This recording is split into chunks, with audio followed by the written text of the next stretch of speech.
Here we go. We're on the air now. Okay. Everything is pretty much on target for what we submitted last week, okay? There's a couple minor items that we have to correct. One is we have to get an affidavit in there that we are a non-citizen national, okay?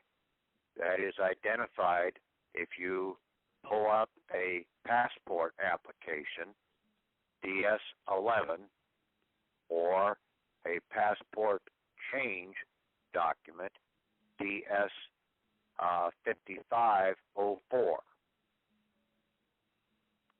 So if you have a passport already, you would be using a DS-5504 form, okay, and then basically when you make the correction, that is to be sent into the National Passport Processing Center,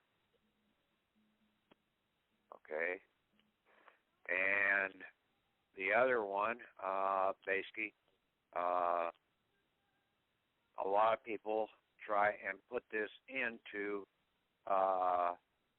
thinking that this is supposed to go into the Secretary of State, the passport is. It really doesn't tell you where to process this in, okay? It just sort of infers that that's where it's going in under the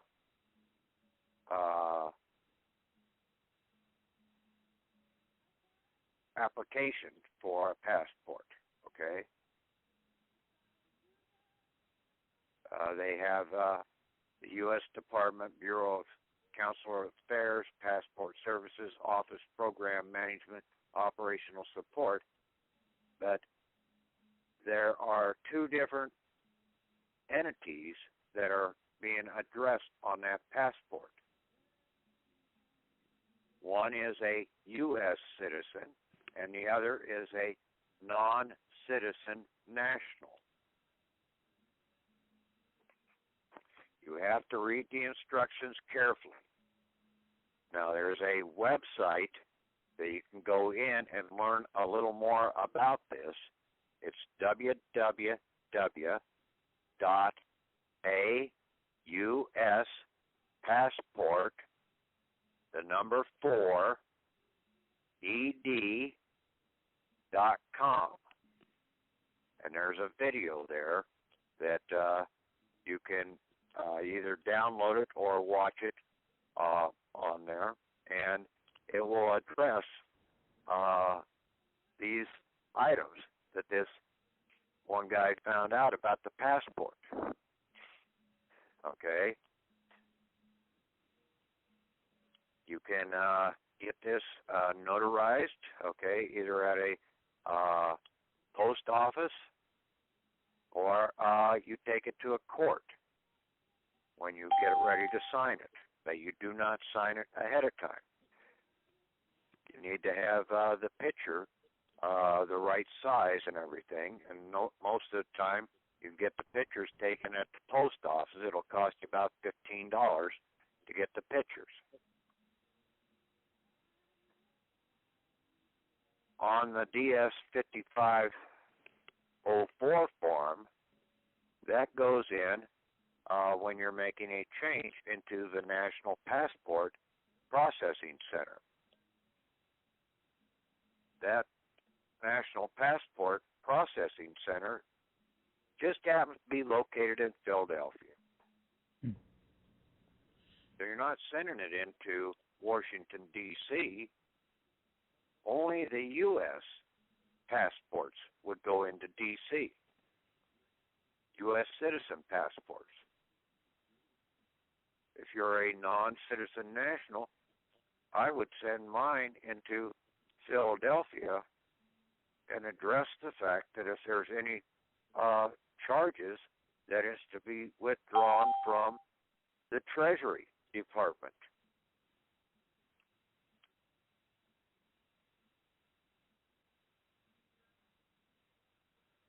because we're coming in as a non-citizen national under the de jure side of the government, not under a U.S. citizenship. And see, citizen is basically like a membership, okay? A membership in what? In the government. Well, what government?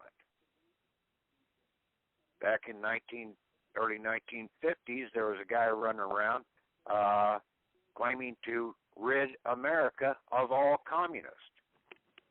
The only problem was he was a communist. It was a fraud because the whole government in this country is a communist setup.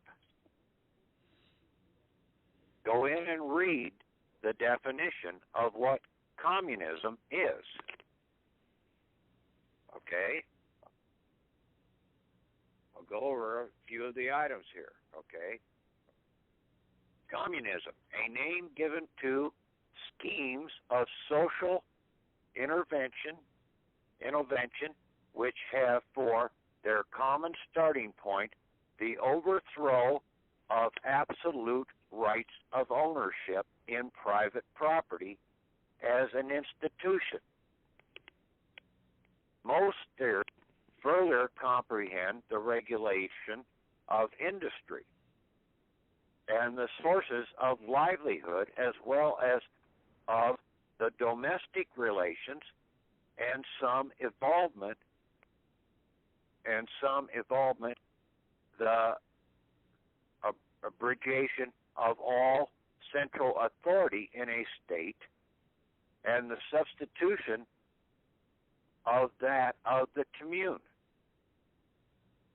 Now, basically, if that does not identify what is going on in this country, I don't know what it does.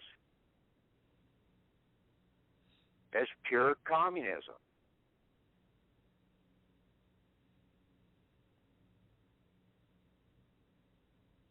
It's the blue communism, it's not the red communism. There's three colors of communism. Well, there's four colors, really. Okay? The red communism was like Mao and Stalin and those guys. Then you had the communism socialism, which was Hitler. Then you have the white communism. Okay? And that is basically the churches. They're all communist organizations. Okay? They require a membership, and basically then they take rights away from you and tell you what you're supposed to do. Then you have the black communists, which are the bankers out of London. Then you have the blue communist, which is the United States, because the communist scenario was started here in New York. This is the body of the communist conspiracy, the body of Babylon communism that has taken place.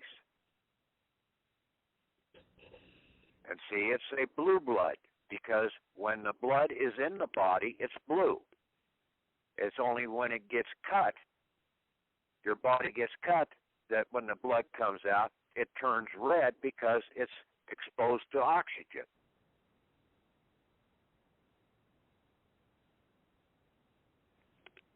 Then you have the red corpuscles and the white corpuscles running amok out in the system.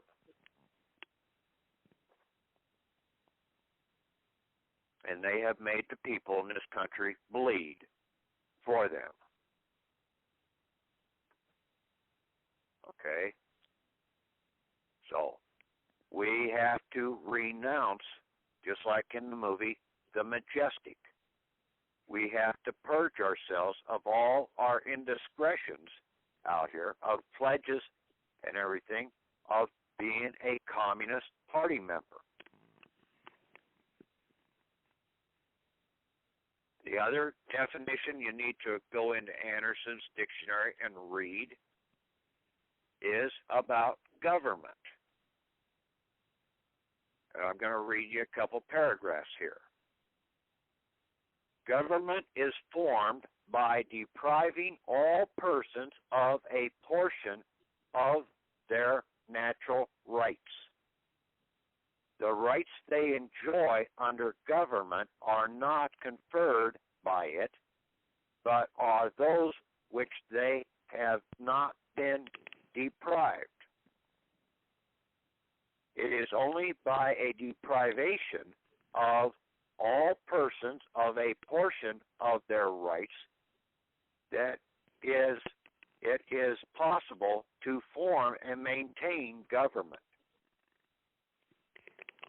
Its organization means a surrender by each of a portion and the control of his reserved rights and the power of the government to control all persons in the exercise of those reserved rights must be conceded. That means they have to get you to voluntarily give up your rights. And that's what they've done with all these fraudulent contracts, not telling you that basically you were joining a communist party.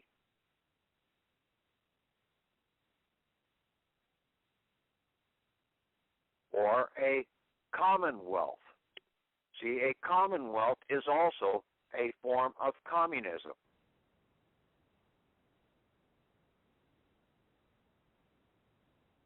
You were supposed to be free inhabitants.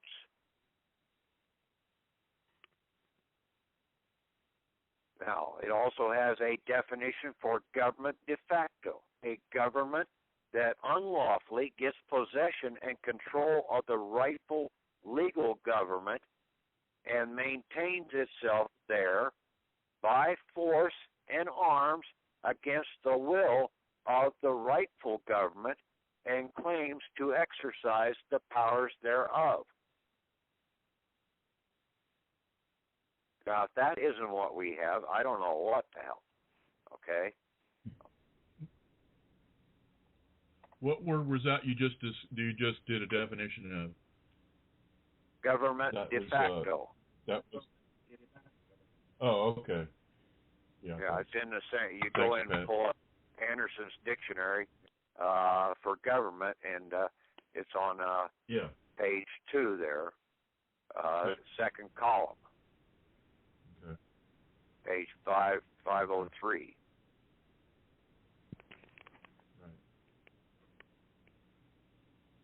The other one you need to look exactly over. What's going on. Huh? It's exactly what's going on, like you said. It's perfect. Perfect definition. Yeah. I mean, he did one hell of a job, and this was back in 1889. Yeah. Okay? Of what is taking place right now. See, they knew what was coming.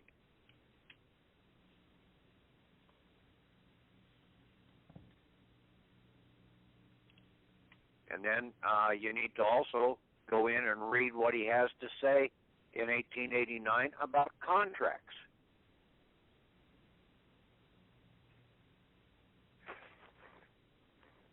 There was one key thing there in contracts.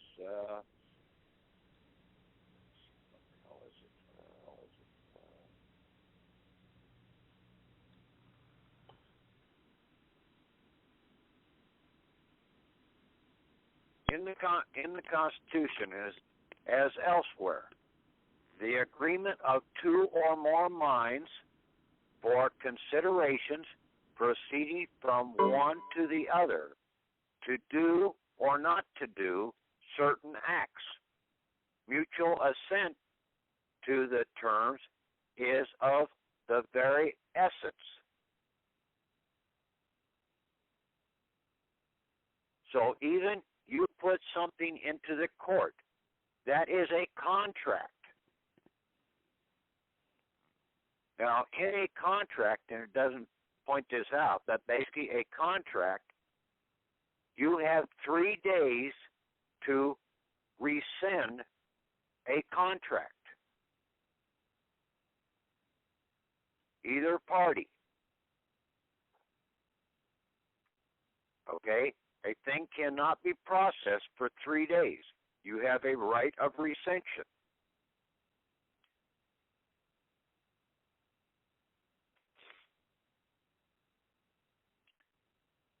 Now, the banks sometimes will process things faster in the process, thinking that you're not going to change your mind.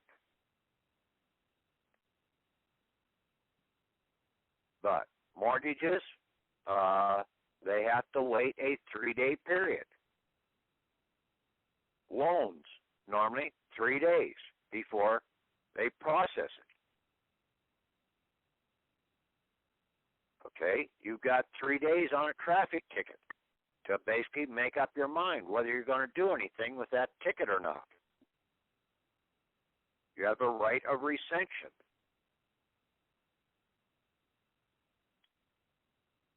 Now, you have a right of rescission if you are not a communist member. A communist member does not have a right of too much of anything left, because they've given it all over to the government. That's why you need to turn around and get this non-citizen national passport. You have to do an affidavit to go along with that passport. Now, that web link that I told you earlier, www.auspassport4ed.com, he has 2 affidavits on there. Now, he's got one for a white man and one for a black man. But the black man one should be only applicable to those that basically were slaves after the 14th Amendment. Especially nowadays, any person of color that has been in this country for 3 generations is now basically classified as a native of the land.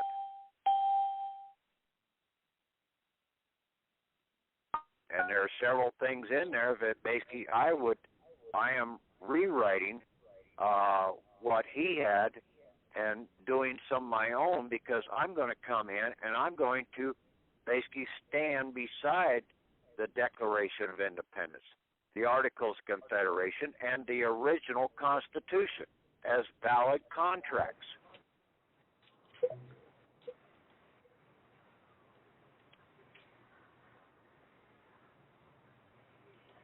I'm going to accept those and then stand beside them as a non-citizen national.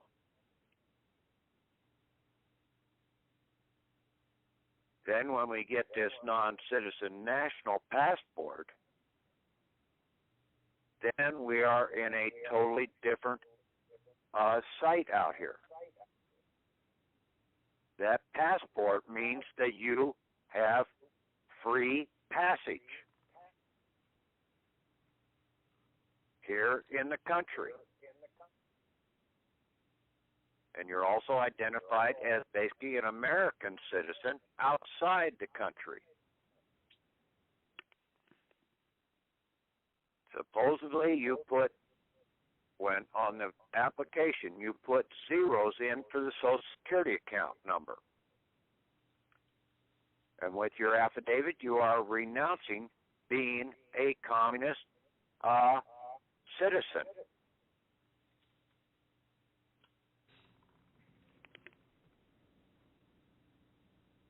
I'm going to take this affidavit, the same one I'm going to put in for this passport, and I'm going to send a copy of that affidavit up to that international or that United States Court of International Trade, giving them proof that basically I am not a U.S. citizen.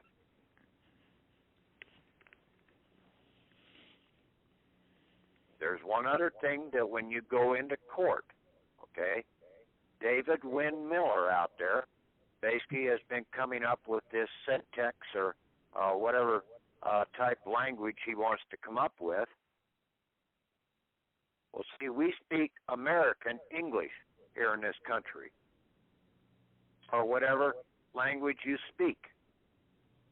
Okay, that is a foreign language, especially when you go into a court, because the court is speaking legalese language. They don't hear you. They don't understand you because you're speaking a foreign language. So what do you need in that court?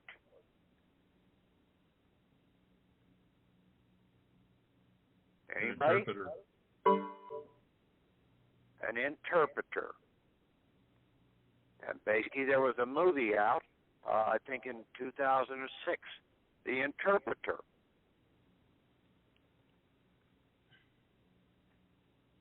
The vast majority of the employees in the United Nations are interpreters.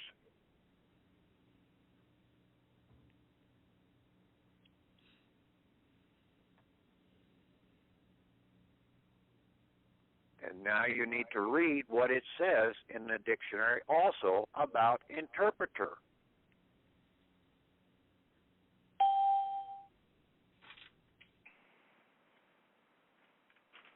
And there's a couple key things there in that.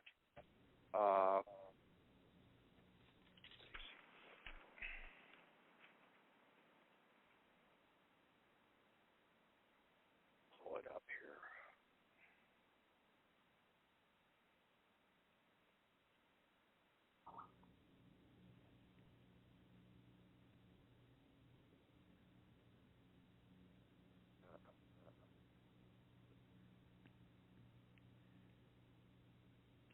Which file I stored it in. Got standing files all over the place.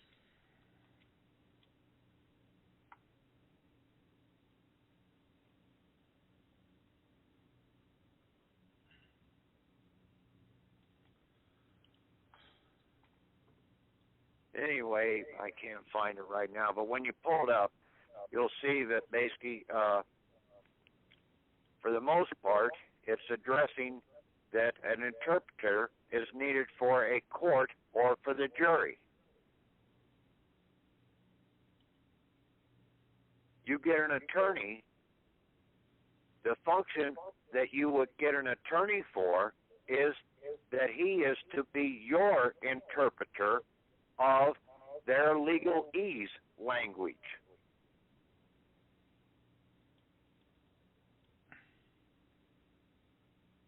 You know what you're supposed to be doing.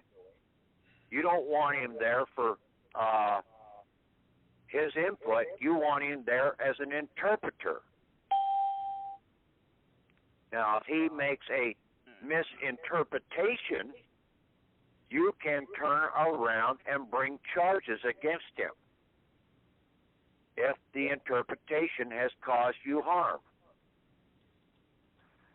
The same thing, and you're going into court as a guest, okay, as a visitor. You're doing a visitation into that foreign jurisdiction.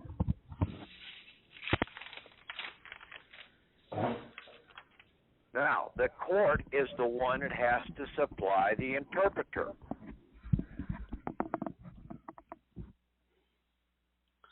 Because you are an invited guest.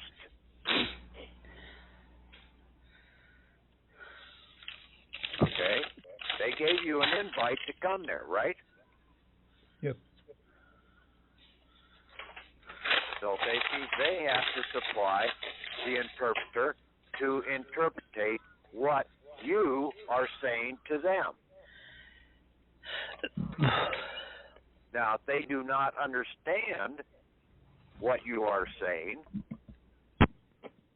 then basically they have to ask, that interpreter has to get the clarification from you what you mean by that word or by that phrase.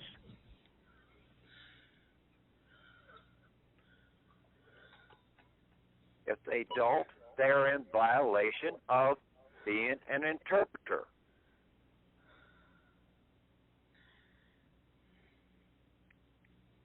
Now, in most cases, you can do away with the interpreter altogether because that judge knows American English just as well as you do. Or that prosecutor. But is what you're doing is you are saying, okay, you're sitting down at a table, and this has been in a lot of movies out here. One guy is from Arabia. The other guy is an English guy, okay, sitting there. The Arab guy has an interpreter and basically talking back and forth. But basically the Arab guy knows English just as well as you do. So basically you just turn around and say, well, why don't we just break this down and just talk in English? Then you get rid of the interpreter altogether. And that's been pointed out in several movies. See, what David Wynn Miller is doing, he is bringing in another language into the process, saying that this is the way it's got to be. Well, yes, it would be nice if everybody was operating that way. But his language that he's got is basically the fundamental languages that most countries had prior to the English and the church Babylonian Babel system that they put on all these countries to babble their lawful language and replace it with this Babel language of the country. They did it with all languages. And basically, if you listen to David Wynn Miller, and basically I'll post up the link. At the very first there, he talks about this, and he came from an area that basically was around Amish and Mennonites. And basically in the early years of education of the children, they speak Old German.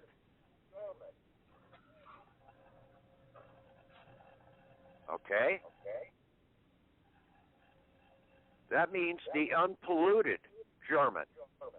The right usage, just like Latin, okay? There's two different types of Latin. You have the de jure Latin, and basically that was what David Wynn Miller's called the syntax language. And then you have the modern Latin, which has been put in, and Babel words have been placed into the process. Hebrew was basically a language that was out there that was not under the Babel system of syntax.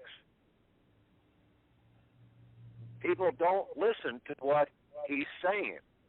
I mean, all of a sudden, basically, he says, "Oh, I can convert this language into the syntax in about 10 seconds on the computer."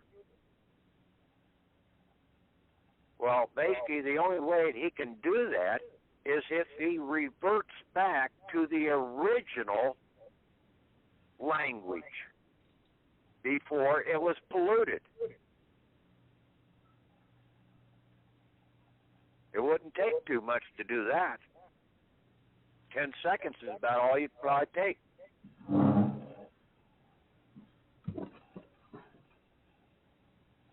Cherokee basically was a language that basically was per the law. Celtic was a language that was basically per the law. That dates all the way back to Hebrew. Saying things in the right connotation.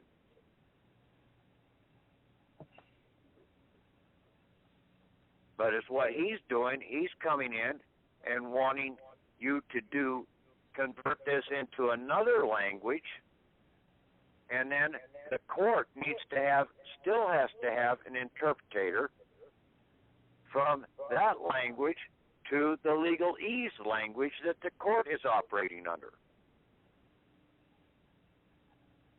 So now really you're sitting with two interpreters in the damn court and three sets of languages.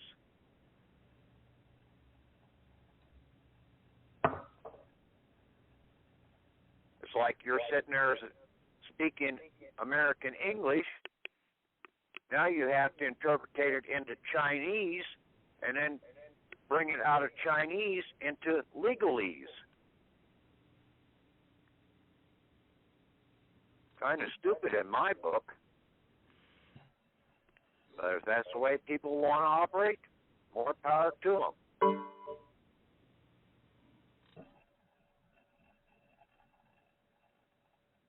I think that we just need to address this into the court, that we need an interpreter. Not an attorney, an interpreter.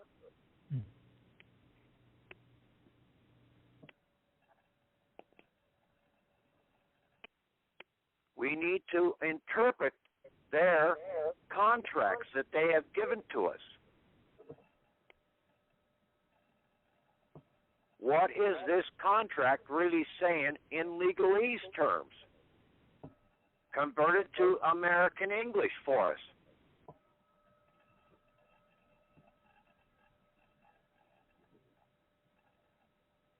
Once we hear it in American English, we probably won't sign the contract.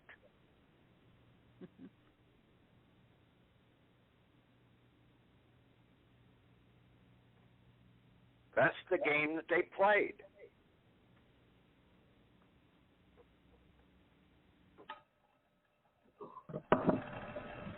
So the big thing is, basically, you need to pull down and watch that video from the guy about the passport, and then get it filled out right, and then get your affidavit notarized, okay, and then submit it in. And if you're going in for a non-citizen national, I think that I would send it right into Philadelphia,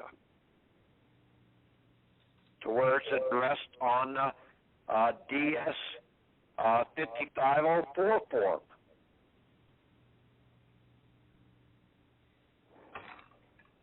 Because we know damn well that the Secretary of State right now is a full-blooded communist. Communist Kerry replaced communist Hillary Clinton, who is a full-fledged, full-blood communist.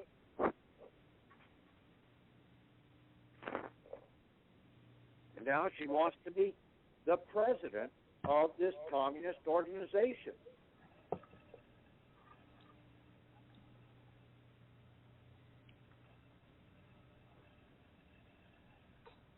I don't know how many more telltale signs you've got out here of what's going on.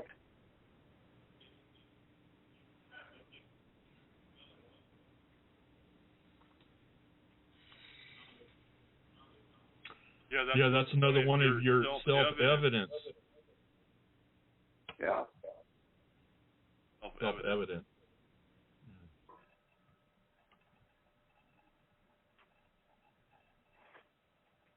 Stephen? Yeah. A lot of this noise on the line seems to be coming from you. I don't have any noise going on here. Well, I'm quiet. There's somebody's got a speakerphone on. I hear the echo in the background. yeah, yeah. I mute when I'm not on. Okay, how are you muting? Star 6? No, I have a mute button. Okay, because you can't do star 6 on the Skype call. That would mute everybody. I'm not on. Yeah, I'm not on somebody Skype. else there, I think, too. Okay. Skype audio broke down. Okay. Yeah, well, yes, my computer froze, and I had to reboot and bring it back up. So we were off for about 4 minutes. Oh, it came back? I'm back. But the recording's still on, right? Oh, yes, the recording stays on even when I drop out. Okay. Okay, that's about all I've got to say here. Go ahead and any questions or anything like that, open it up. See what the people have to say about this.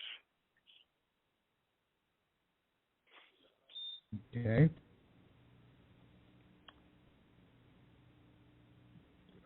You want to tell them about the book, the Pat?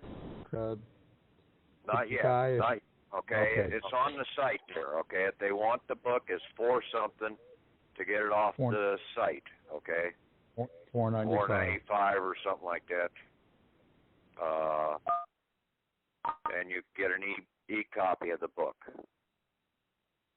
It's got a lot of really good quotes in it, and it speaks directly to what Patrick said today. Yeah, now he's missing several items in there. He's primarily addressing just the passport in a lot of this regards. And he doesn't know all about the communist conspiracy of this whole system. He knows that there's major problems, but they haven't got their finger on the whole system yet, okay? And I think that's where we are one jump ahead in a lot of this. And then when we get this put into this court and see, no matter what, to get out of the system, you're going to have it processed through a court. Okay? You can do all these other things however you want to do them, but it's still going to have to be adjudicated through a tribunal court to bring you out of the system.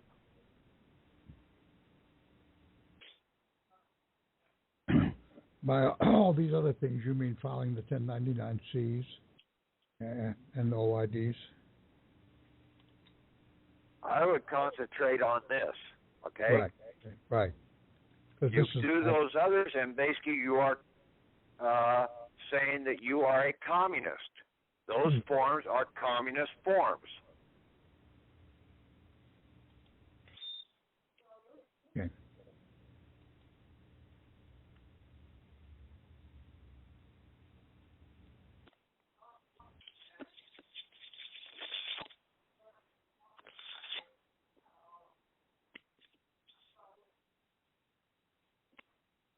Any questions out there? Star 6 and come in.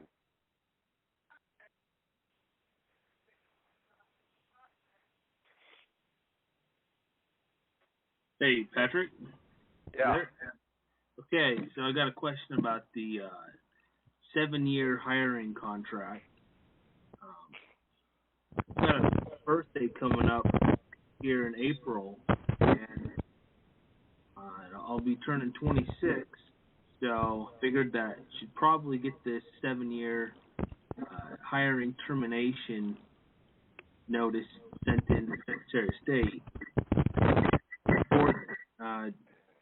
You have any No, more? you have to get this adjudicated to this Court of International Trade.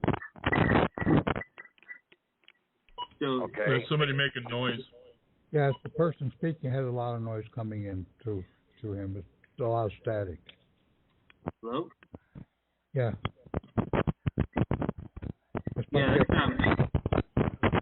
You have a loose connection. No, that's not me. Anyways, I watched that movie the other night, Daniel Webster and the Devil. Yep. And it's very interesting. There's one part about it though, towards the end where he talks of it's the where they went. There was a court that I think who was the main or who was the guy that saved Daniel from the devil? What was his name again? Well, Daniel Webster was the Daniel attorney. Webster. Right. Right. So, okay. Jacob, whatever his name was, basically was the guy that was defendant. Jabez Stone. Yeah, Jabez Stoner. Yeah. Yeah. Okay. So towards the end, Daniel Webster made the comment about in a certain state where there was a court that could process this claim or something like that. It was, I think, it was New Hampshire, I believe. Yes. He made reference to New Hampshire in the movie. Supposedly, Stone lived in New Hampshire. Yeah, but see, it really doesn't make that much difference, okay? They can make reference to that. The thing you were supposed to be picking out of the thing is that you made a contract with the devil, okay? And the devil is basically this communist organization. And you basically were supposed to be getting something in return, and basically you have not gotten anything in return. Okay? They're the ones that have benefited from everything. You really have not got any happiness or anything out of the deal. It's all smoke and mirrors. Okay? That's the same thing that's put out in the movie Something Shortcut for Something for Nothing, or whatever that movie, the other movie made in 2006 was. Shortcut to Happiness. Yeah, Shortcut to Happiness. There was also another one about 2000 that was called Beelzebub, okay? Same scenario, the devil and basically trying to take a man's soul.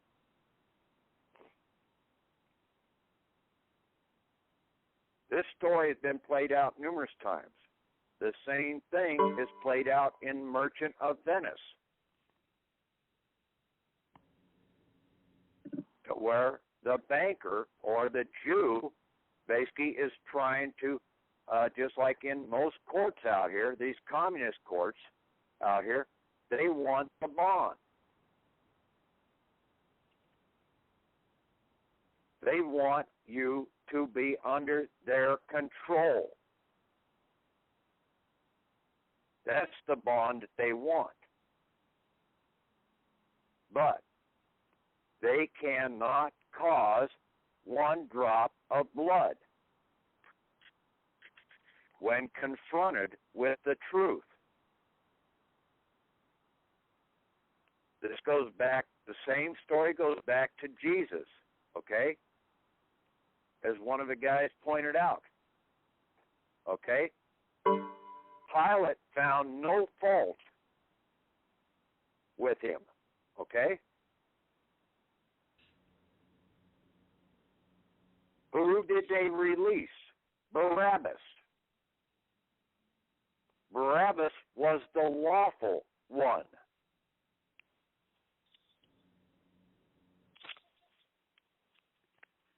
Jesus was the legal ease one. the fiction. The fiction had to be crucified so that the legal one could be set free.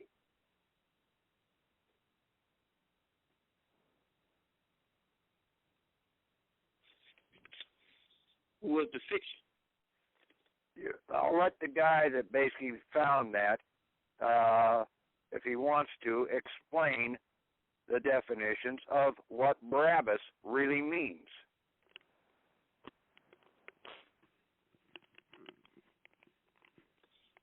If not, you can check it out yourself. Okay? It's about time people started checking these things out for themselves. Yeah, that's true. You're relying too much on everybody else doing your stuff for you, and then you bitch and moan when things don't turn out the way you think they should because you have not done enough legwork yourself.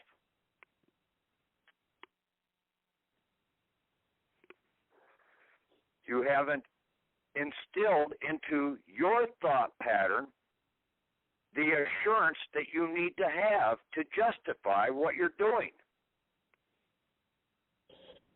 You're just taking it for granted that you're going to be able to walk into court and basically it's going to be a slam dunk deal. No, you have to fight for it.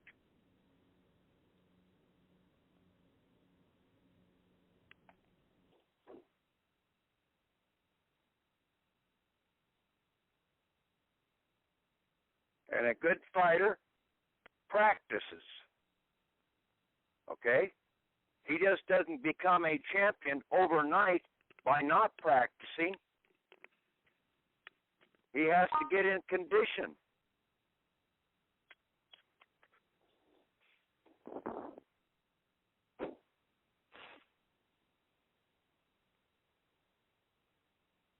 Daniel, in the book of Daniel, basically he goes into the lion's den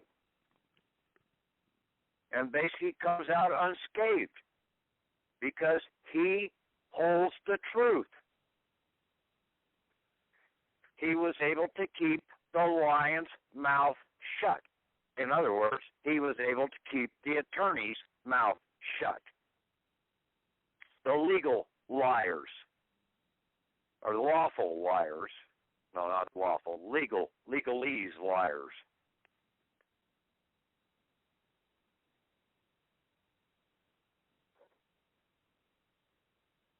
In other words, they could not rebuke what he was saying. And if you do your affidavit right, they can't rebuke that.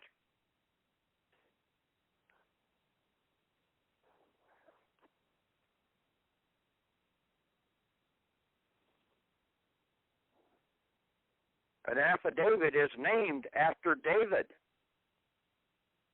After David. Yeah, after David. Named after David. There, you got your affidavit.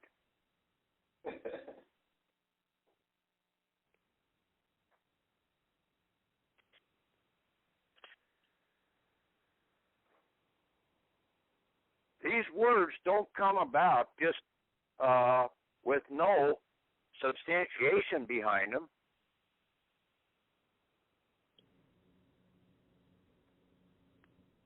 There's hidden meanings behind them all.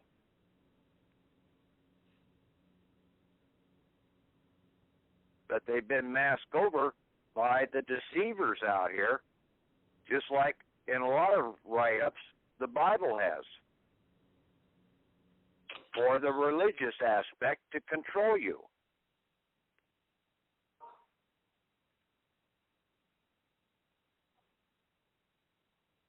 Okay, any other questions?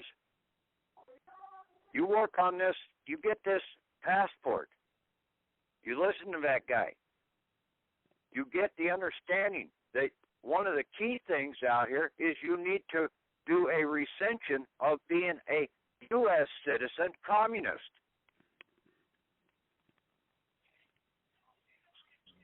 And the government cannot enforce a religion upon you. That is Article 1 of the Bill of Rights. Mm-hmm. And communism is a religion. It's a belief system. Believing you're going to get something for nothing.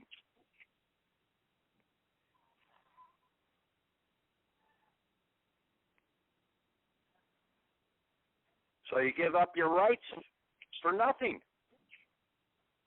You had the right to do that all along. Why give it over to some other person that's going to control you and basically take ownership of your right away from you? It's nothing for it.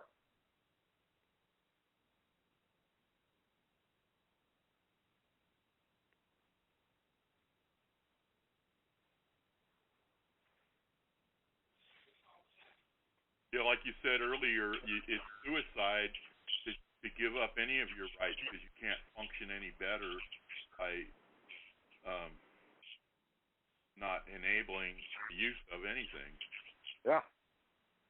And it was all under fraud and deception, okay? And basically, there is no statute of limitation upon fraud and deception.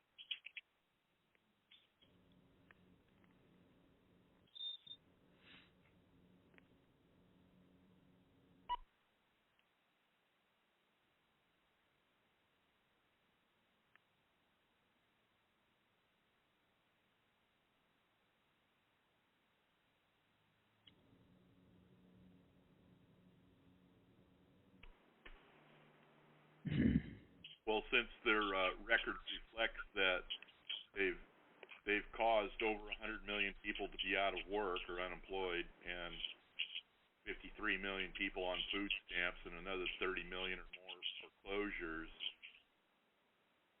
that's definite evidence of their plan to deny private property. I mean, they're taking everybody's houses, your jobs, and they'll take your car, sell it to China. Because China doesn't really want Federal Reserve notes. They want to be paid in kind with steel. So now they want to take your car and go pay the Chinese with it. And it's basically, you're not getting anything in return. Right. They're depriving you of your rights the whole time.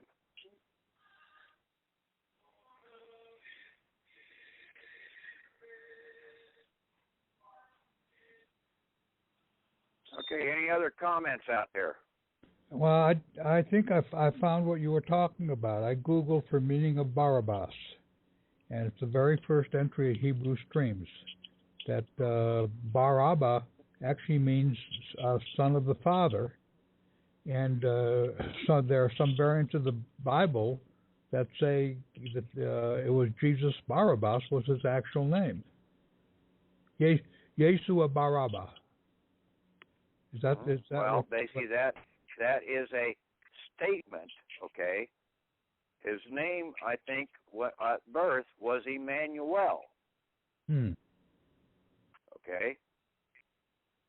His living name, yeah. Yeah, his living, like your name is Thomas. My name is Patrick. Okay? His name is Emmanuel, but we are a son of the Father.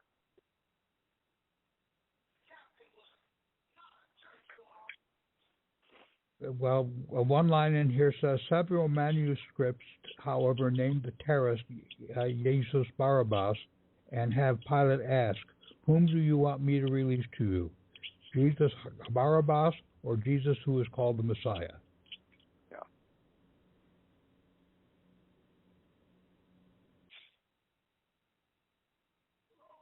Interesting. Yeah, see, people read, but they don't see what they're reading. That's why I wanted to read those paragraphs, because basically that might help you also see what I'm saying.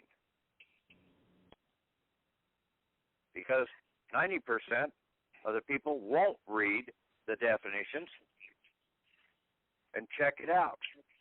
And basically then, when they do read it, see what it means. Well, I looked on because the they're in a rush. They don't take the time to sit there and analyze anything. That's work. Yep. So both those names mentioned in the Bible, they were referring to the same man, but they were asking him about which role do you want me to prosecute here? Yeah, the living or the fiction.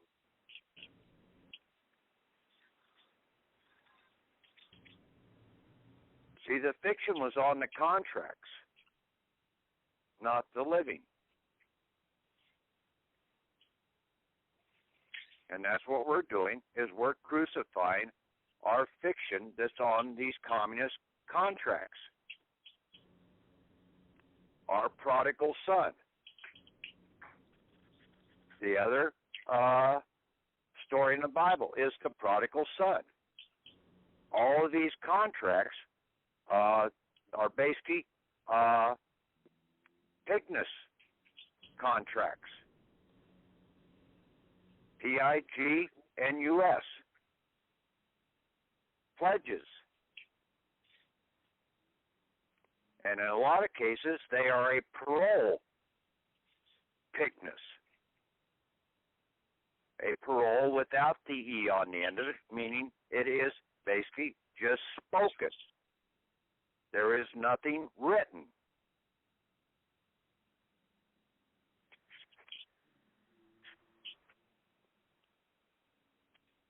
And see, all of this foreign communist organization is on parole in this country. Parole with an E. They had to take a verbal oath, a parole without the E, to basically be in over this government. This corporation government had to do that because they could not destroy the foundation Constitution.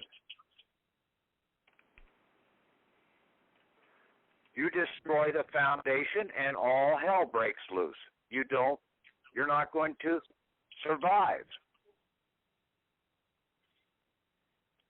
I don't think too many houses will stand if they don't have a foundation to stand upon.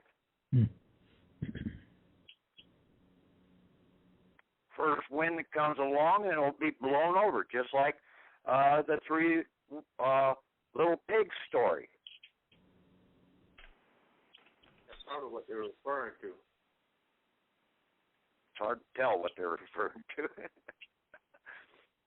But they had to keep the Declaration of Independence in place to give us our rights, so that they could try and take our rights away from us. They had to have the Articles of Confederation in place, because that was a contract with the people and the land. Then the people had a contract, which is the Constitution, the original Constitution, to set up and form a government.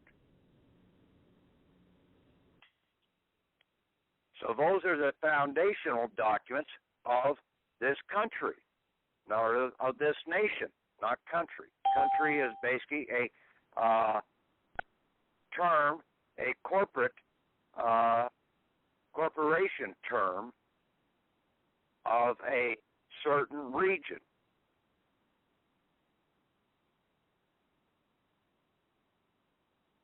And see, we are not a citizen of any country. We are a citizen of America, the United States of America, the nation. So we are a national. But we are a non-citizen in that there is no required membership to be that. We had it by birthright.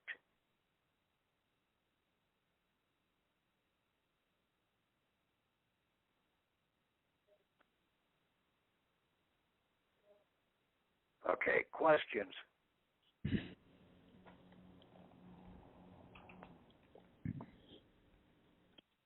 Patrick, Yeah.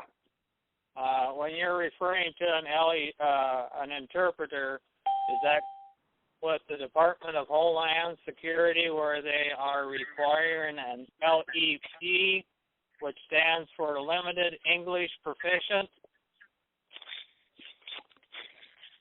No.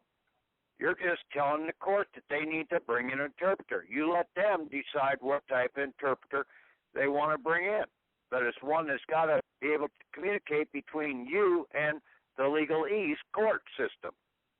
Right, but that's what's in Homeland Security. Well, I'm not going to Homeland Security or anything like that, okay?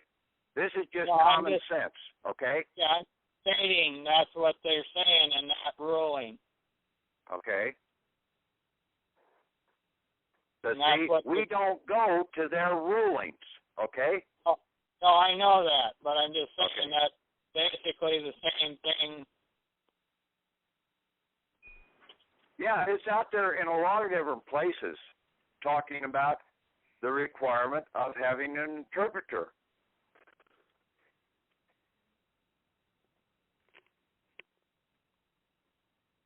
In some cases, they even ask you, do you need an interpreter?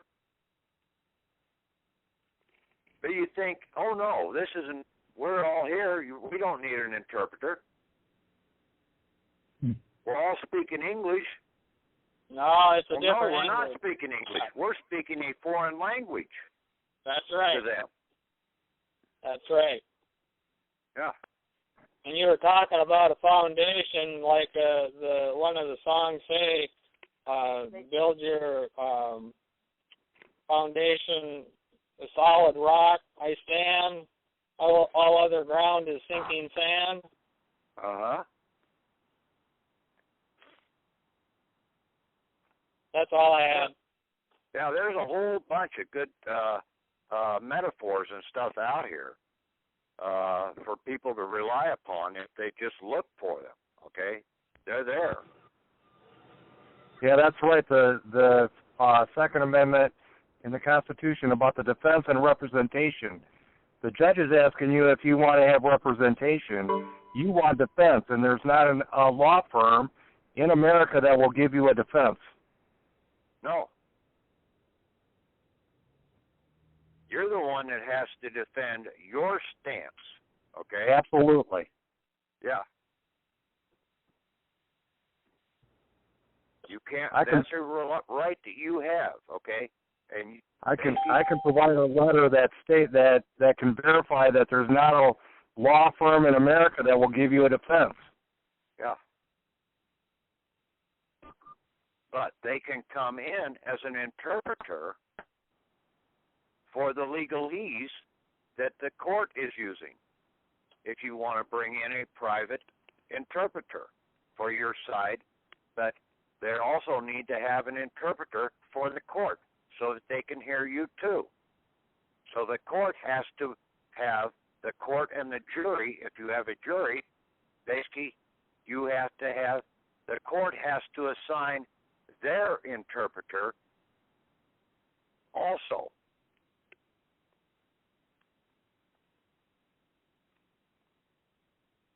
And see, that's why I like you can tell whether the interpreter has made the right interpretation just by the actions.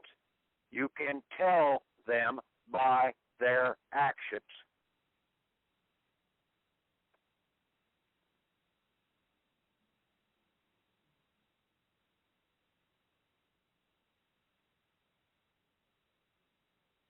That's why I thought you made such a beautiful presentation to the courts, showing your words and all your definitions so they can't misinterpret what you're trying to say. But I still needed to demand that the court have an interpreter there so that now if they have any questions, that interpreter is supposed to come back to me and ask me, what is my meaning of this? if I don't have it already identified. Well, that's where you come in and tell the judge that his language isn't for you, and that by your constitutional by the his language is for him. Okay, you can't tell him what his language is for. Okay, you have to come in and demand. You have to come in and know that you're speaking two different languages, and you demand an interpreter between the two of you. And since you are the guest or the visitor, the court is the one who is required to have the interpreter, to supply the interpreter.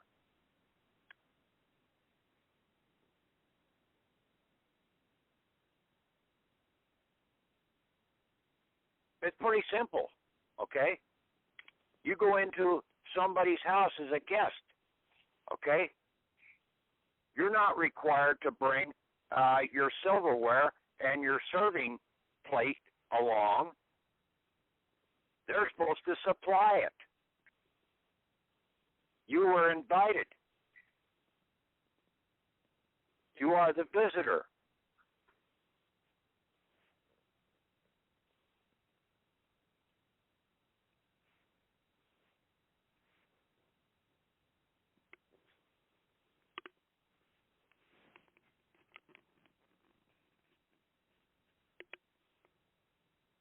I don't think anybody else out there has ever said anything about bringing an interpreter into the court. But it makes absolute sense. And I mean, they have their convoluted language, and we know they're hiding things. Yeah, and that's why they don't hear us, okay? They hear us, but they only hear us as squeaking, okay? They don't know what we're saying.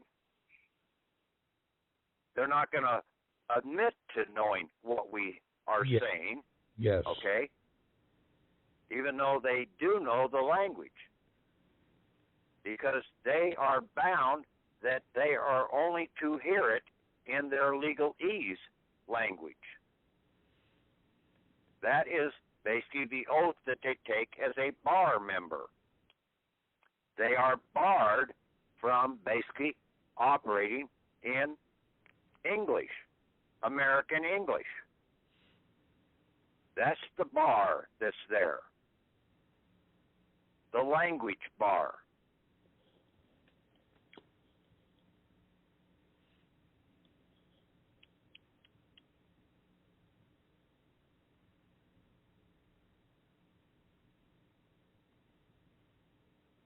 Yeah, nobody here in America would think that you have to have an interpreter to go into court. Oh, shit, that guy, I talked to him yesterday. He knows English just as well as I do. What do I need an interpreter for? Yeah, I've been to court on that reasoning. A friend that did a lot of literature on the interpretation. Her name is Judy, and she's since gone on and passed away. But they want you to have an interpreter so that they can contract you into their whole situation. Well, no, basically you have to be able to know when the contract, and you have a right of refusal. You have 3 days on a contract to refuse that contract. That's one thing that David Windmiller does have right in his video out there, and I'll get the link to Tom to that video. Great. It's about 9 hours in length if you can sit there and listen to him that long. There's a 20 and not get totally confused in what the hell's going on. He actually has a 25-hour video out there. Yeah, well, whatever it is, yeah, that might be the one I was listening to.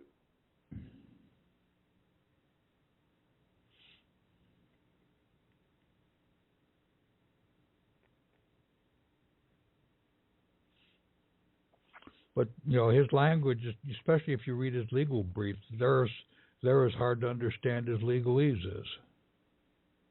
But it's no different than basically if you knew the old language out there and put it into the old English or the old Celtic or the old Cherokee or the old Latin or the old German, it would make all the sense in the world to you. Okay. Yeah, I'm a little bit confused on going back and now trying to go into court, the place of crime. To place a claim? Crime. Where all the crime is taking place, I don't know if that's the place where I want to be. No, we don't want to be in court, okay? And basically when you get this international this passport as a non-citizen national, they can no longer charge you with communist crimes. All right, I have a better understanding of that because that's where the court is where the crime starts. Is crazy. Yes, and see, they can't, the cops and everything else, they can't charge you because you ever watched the movie Jason Bourne, Bourne Identity, Bourne Supremacy, and the third one and the fourth one? There's four of them altogether. Yep. Okay, well, the very first one, basically he gets amnesia, but he has a number for a Swiss bank account or Swiss bank safety deposit box. He goes down there and opens it up, and lo and behold, there's about 6 to 8 passports in there. Right? Yep. How can he have 6 passports if he's a U.S. citizen? He can't. So he's not a U.S. citizen. He is a non-citizen national. A non-citizen national can have as many passports as they want because you're a national. You can get a passport from Spain. You can get a passport from Bolivia. You can get a passport from wherever. It is giving you a passport as a national in their nation.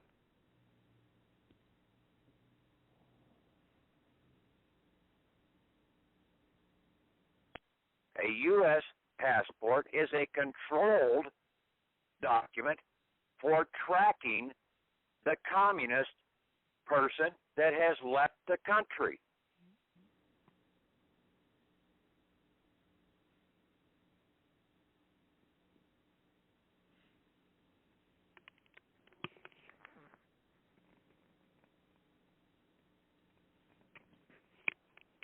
I don't know whether he addressed that in the passports, but basically, I could see that and see once you become a non-citizen national, you are removed from being, and you do your affidavit of no longer being and purging yourself of all your indiscretions of being a Communist Party member and claiming all of your rights back that were falsely. You can volunteer to claim those back. You volunteered to give them up. Well, you can volunteer to take them back by unvolunteering from their membership.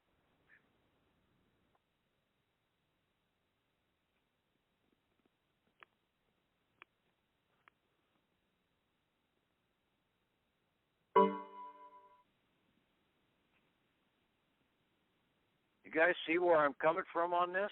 Yes.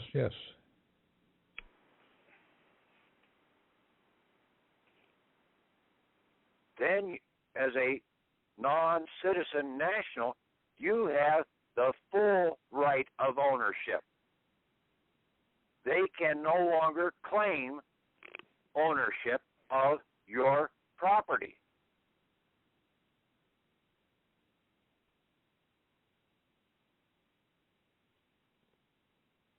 So we're no longer going for the partial access to the account. We're going for a full adjudication, getting us out of the system and a declaration. Yes, that's the only thing that have ever really been after is the full getting out of the system. And then with that adjudication, we will have access to our inheritance. Yes. Okay.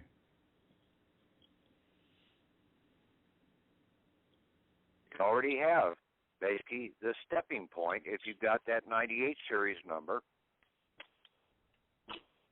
that is your Bailey transmitting utility number to access your funds. Okay. Hey, Patrick, just so I'm clear, I heard you earlier, you made mention of when you were doing the application for this non-citizen national passport that we needed to get that document notarized. Now, are we going to a public notary to do that? Yes. Okay. I just wanted to verify that. Or you go to a court, okay?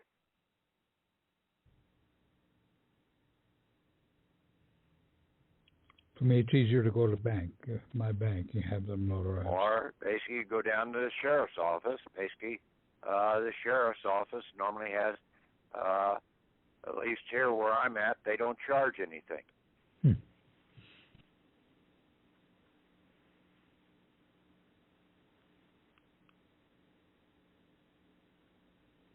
Could you run by that website again that you mentioned?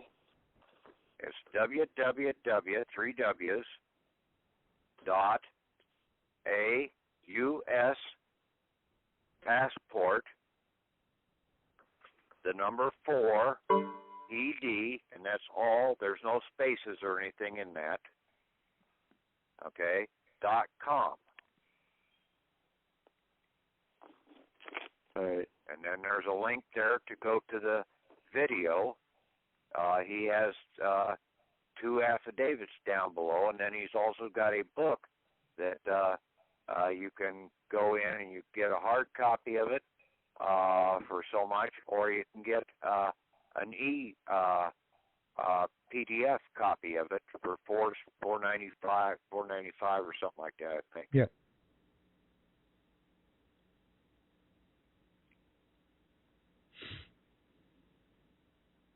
All right, thanks, Patrick. But yeah, there are several things on when you look at the passport. You need and see most of the instructions are, and there are several things that he points out. The things that are in brackets or in boxes, okay? That like the warnings that are out there, okay? Do not sign this until in the presence of the authorized person. And basically, in most cases, the authorized person is going to be the postmaster of the post office.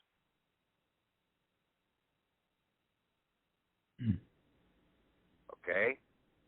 Not the postal masters, but the postmasters. There is no postal master out there. Because the dead can't be a master.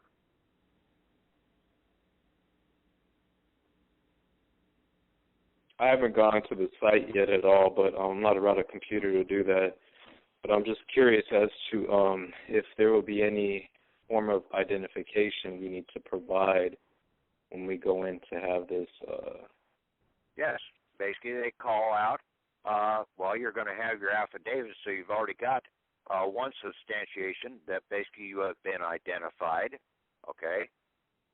And then you take this document in with your picture, and if you get the picture at the post office, it's going to cost you about $15 to get a picture taken for the right size of that. I don't know how many other places might be $20, $25, $40, I don't know, okay, to get a passport picture taken.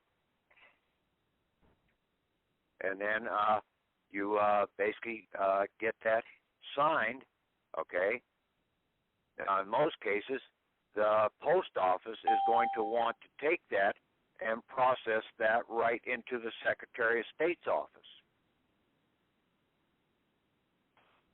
But it does not say that you can't process that yourself.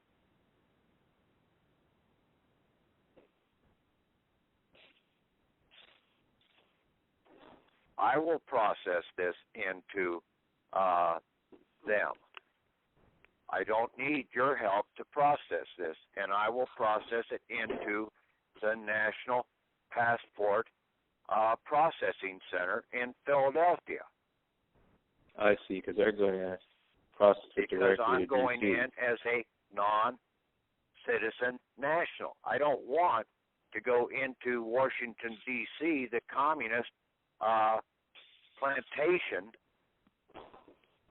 and have them misinterpret it in the wrong process.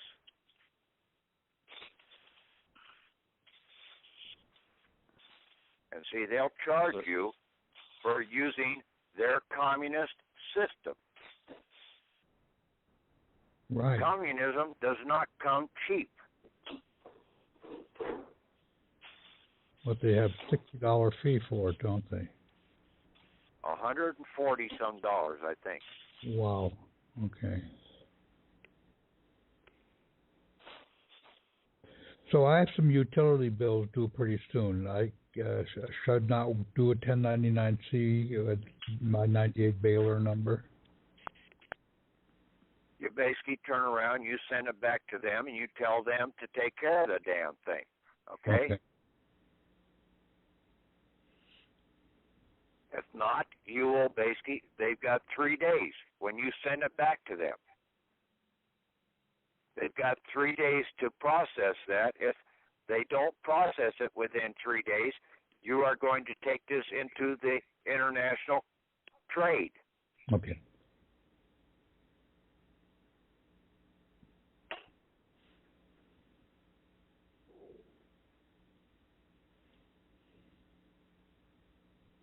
They're utilizing your funds, okay, in the communist system.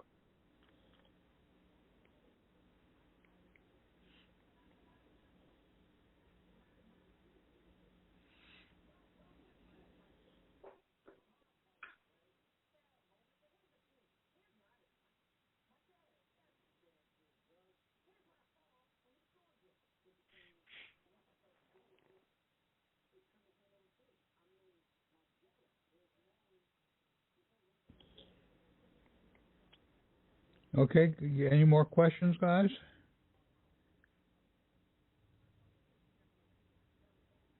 I guess not, Patrick. Okay, go ahead and wrap it up. Okay. Okay, Very good. talk to you later. Thank you very much. This is good information to work with. Thanks. Okay, well, basically we'll see what if there's any questions tomorrow after some people get in and look at this stuff. Right. Because I do have to go read the material. Okay. Thank you very much. Okay, talk to you later. Sure. Okay. Patrick. Bye. Yep. Thomas. Yeah? What was the website passport we supposed to go to? For the passport? Yes. AUS passport for ED. 4ED? 4ED.com. Okay, 4ED.com. Yes. AUS passport number 4 ED.com. Thomas, I hate to ask you one more time, but please say it once again. AUS passport the number 4 ED.com. Okay. Thomas, you're gonna put up a link to that video too when you get it, right? The video. Well, that's where the video is. Oh, it's in that. No, I mean the other one, the 12-hour one or whatever. Well, he's going to give that to me. Right. Okay. I think I have the 25-hour one on my computer somewhere, but I couldn't take it. Sounds like I a listened couple about, of days. Listened about a half hour of him, and he's so full of it. Oh. But it could be that in spite of being full of it, he does have some good ideas. Yeah, sometimes you have to listen to 12 hours to get 30 minutes of good ideas. Yeah. That we can, get. Well, that's what summaries of telephone calls are good for. You don't have to hear the calls. Right. Okay. Thanks, Thomas. Okay. Thank you. Thomas, Right. what's your name on Skype so I can ask you to get me on? My Skype ID is TWIDLAR, but Okay. that should be in the welcome email. Okay. All right. Thank you. Okay. Very good. Bye. Now, Tom. Yeah. Now you was saying that it was time for your utilities. Yes. Okay, so now where do you send them? I mean, once you get them, where do you send them to? Well, I gather from what he's saying, we still do the 1099-C part with the bill of exchange on the back. Oh, okay. Okay. And that we send them to the CEO of the utility. So we have to go and find the CEO and his 9-digit zip code. Okay. All right, then. Okay? Thank you. Very good.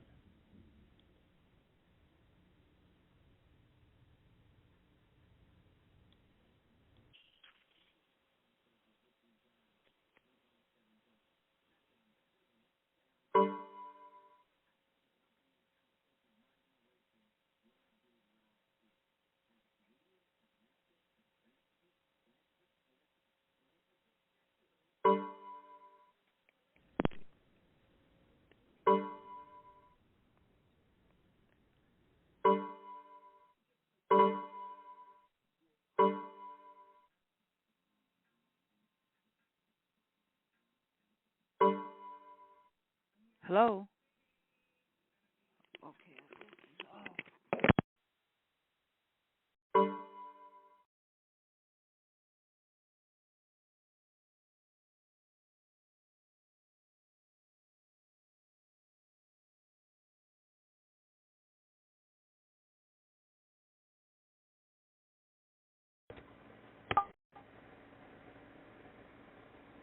Did somebody say hello?